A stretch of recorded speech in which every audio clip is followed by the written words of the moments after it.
কিন্তু সব মারা যাবে। আল্লাহ 4 জনকে পয়দা করবেন কুদরত দিয়া, জিবরিল, মিকাইল, ইসরাফিল, মালাকুল মউত, 4 জনকে পয়দা করবেন।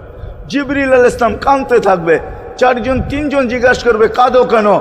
এখনই ইসরাফিলকে সিংহায় ফু দেওয়ার হুকুম হবে, নফকাতুন নুশুরের জন্য আমাকে হুকুম হবে বন্ধুকে নিয়ে আসো মাকামে মাহমুদে।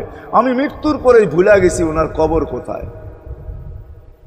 3 জন বলবে জমিনকে জিজ্ঞাসা করো, তো জমিনকে জিজ্ঞাসা করবে, জমিন বলবে কাদ দাক্কানি আল্লাহু দাক্কা ফানাসিতু। প্রথম সিংহায় ফুতে আল্লাহ এরকম ছানছেন, আমিও ভুলে গেছি রাখছি কোথায়।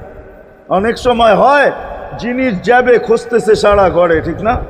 হয় না?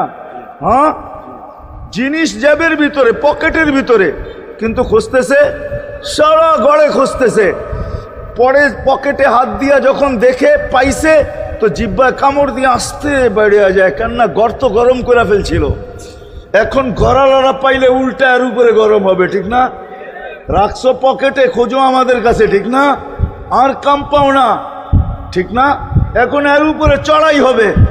তো জমিন বলে আমিও ভুলে গেছি।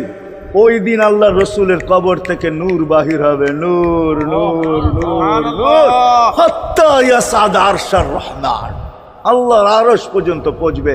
হুকুম হবে নিয়ে আসো। আসবে জিবরিল আলাইহিস সালাম, মারবে পর, চিনা মারবে পর, আর বলবে কুম ইয়া হাবিবার রহমান, আল্লাহর বন্ধু ওঠেন।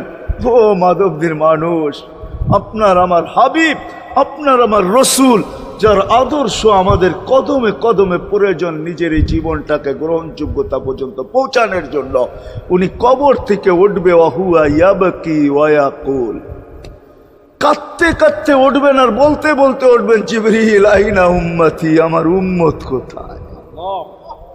হায় হায় হায়। আসেন আজকে এই সিরত কনফারেন্স থেকে আমি তো আপনাদেরকে বুঝাইতেছি, আমার মন চায় জিনদেরকেও বুঝাই, ওদেরকে পাইলে ওদেরকে পায়ে ধরা বুঝাইতাম। জিন ইনসানকে বলতেছি, আসেন আজকে এই মজমার থেকে নবীর আদর্শ শিখেন। নবী আল্লাহ পাওয়া শুধু নবীর আদর্শের ভিতরে। এই জন্য আল্লাহ বলছে লাকাদ কানা লাকুম ফি রাসূলিল্লাহি উসওয়াতুন হাসানা লিমান কানা ইয়ারজুল্লাহ, যে আল্লাহ পাইতে চায়। ওয়াল আগের আয়াত কি? ওয়াল ইয়াউমিল আখিরা, আর যে আখিরাত পাইতে চায়, আখিরাতের বাদশাহী যে চায়, যে আল্লাহকে পাইতে চায়, আখিরাতের বাদশাহী পাইতে চায়। দুনিয়া 60-70 বৎসরের, এখানে পাইলো যেমন, না পাইলো তেমনই।